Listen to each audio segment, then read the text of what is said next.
Assalamualaikum warahmatullahi wabarakatuh. Halo sahabat pintar, apa kabar? Semoga kalian selalu sehat dan tetap bersemangat ya. Pagi hari ini, Bu Guru akan menyampaikan materi pelajaran untuk kelas 5, tema 4, sehat itu penting, subtema 2, gangguan kesehatan pada organ peredaran darah, pembelajaran kedua. Namun sebelum kita mulai, marilah kita awali pembelajaran kita pagi hari ini dengan pembacaan doa terlebih dahulu ya.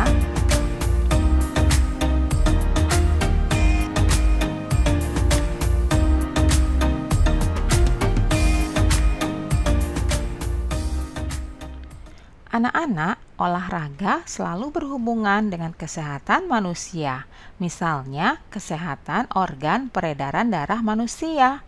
Dengan berolahraga, kita dapat meminimalisasi gangguan pada organ peredaran darah.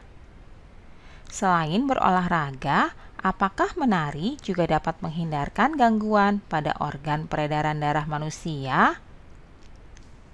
Setelah berolahraga, sesampai di kelas, Udin, Beni, dan anak lain disambut oleh ibu guru yang membacakan pantun dengan ceria.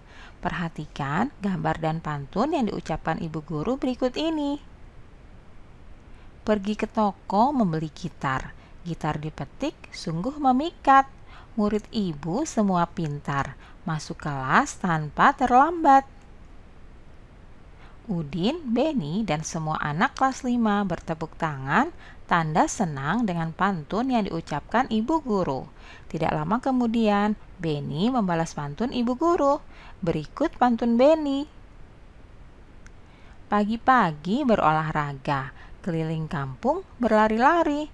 Belajar itu perlu berdoa supaya kita berilmu tinggi. Anak-anak, apa yang dimaksud dengan pantun dan syair? Ayo kita cari tahu. Berikut ini adalah pengertian pantun dan syair. Pantun adalah salah satu jenis puisi lama yang tersusun dalam 4 baris. Dari 4 baris tersebut, 2 baris pertama merupakan sampiran dan 2 baris terakhir merupakan isi. Pantun memiliki sajak yang khas, yaitu ABAB. Sedangkan syair adalah jenis puisi lama yang terdiri dari 4 baris dan bersajak AAAA. Syair lebih mementingkan keindahan sajak. Syair biasanya menggunakan diksi dan makna kiasan yang indah. Itulah perbedaan antara pantun dan syair ya anak-anak. Berikut ini merupakan ciri-ciri pantun. Yang pertama, pantun terdiri dari 4 baris dalam 1 bait. Ciri kedua, 2 baris pertama pantun merupakan sampiran, sedangkan 2 baris terakhir merupakan isi. Ciri yang ketiga, pantun memiliki sajak ABAB. Dan ciri yang keempat, pantun setiap barisnya memiliki 8 sampai 12 suku kata. Itulah ciri-ciri pantun ya anak-anak.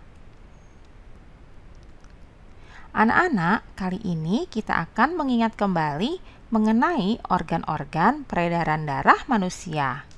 Organ peredaran darah pada manusia terdiri atas pembuluh darah dan jantung.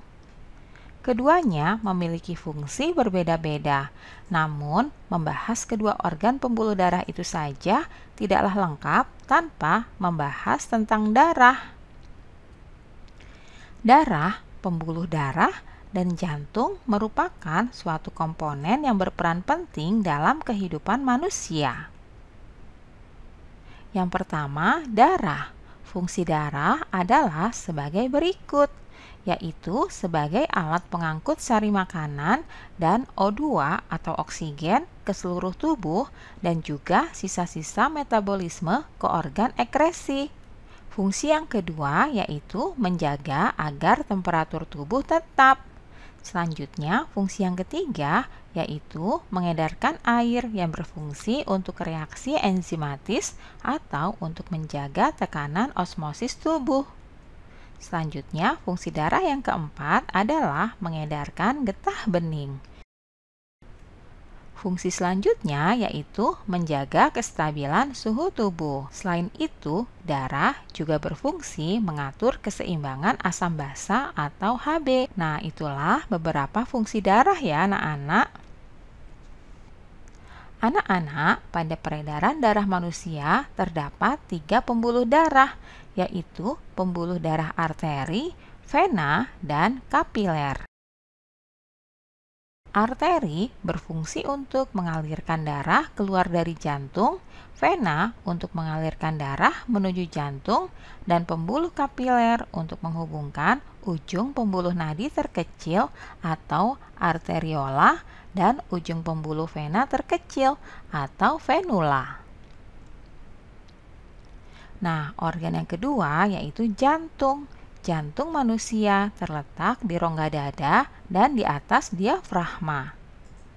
Jantung terdiri atas beberapa bagian ya, yaitu perikardium atau pembungkus jantung, miokardium atau otot jantung, dan endokardium yaitu pembatas ruang jantung.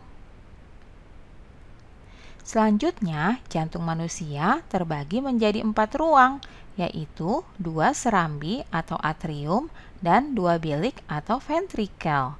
Ventrikel atau bilik ini memiliki dinding yang lebih tebal dibanding atrium atau serambi. Anak-anak, setelah membaca bacaan di atas, tentu kita tahu bahwa organ peredaran darah sangat dibutuhkan oleh tubuh. Oleh karena itu, organ peredaran darah jangan sampai terkena gangguan.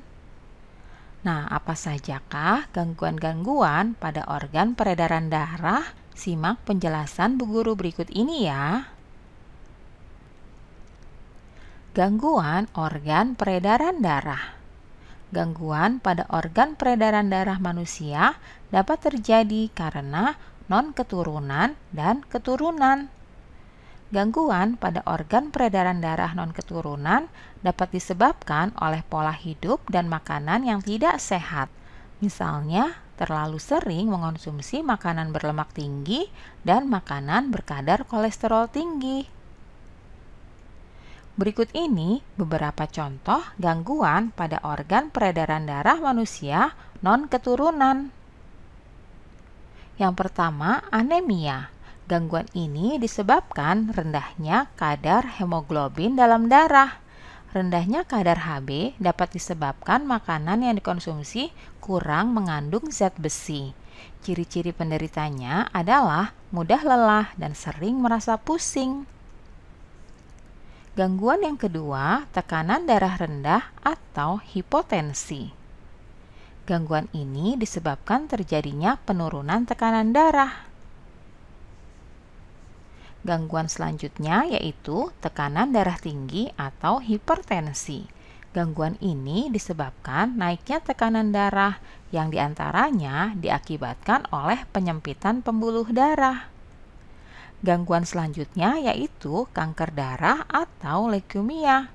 Gangguan ini disebabkan sel-sel darah putih yang memperbanyak diri tanpa terkendali yang menyebabkan sel darah putih ini memakan sel darah merah. Nah, kemudian gangguan yang berikutnya adalah jantung koroner, yaitu suatu gangguan jantung yang disebabkan oleh penumpukan lemak darah atau kolesterol pada arteri koronaria. Nah, anak-anak, itulah tadi beberapa gangguan organ peredaran darah non-keturunan. Berikut ini beberapa faktor gangguan peredaran darah karena faktor keturunan. Di antaranya adalah yang pertama, hemofilia. Gangguan ini disebabkan adanya kelainan yang menyebabkan darah sulit membeku jika terjadi luka. Gangguan selanjutnya, talasemia. Pada gangguan ini, bentuk sel darah merahnya tidak beraturan. Hal ini menyebabkan daya ikat sel darah merah terhadap oksigen dan karbon dioksida menjadi berkurang. Nah, itulah beberapa gangguan organ peredaran manusia dikarenakan faktor keturunan. Anak-anak, usaha-usaha pencegahan terhadap gangguan alat peredaran darah ialah dengan melakukan pola hidup sehat. Pola hidup sehat itu diantaranya sebagai berikut ya, yaitu makan makanan bergizi, olahraga yang teratur, dan istirahat yang cukup. Dengan pola hidup sehat ini, maka kita akan terhindar dari gangguan organ peredaran darah.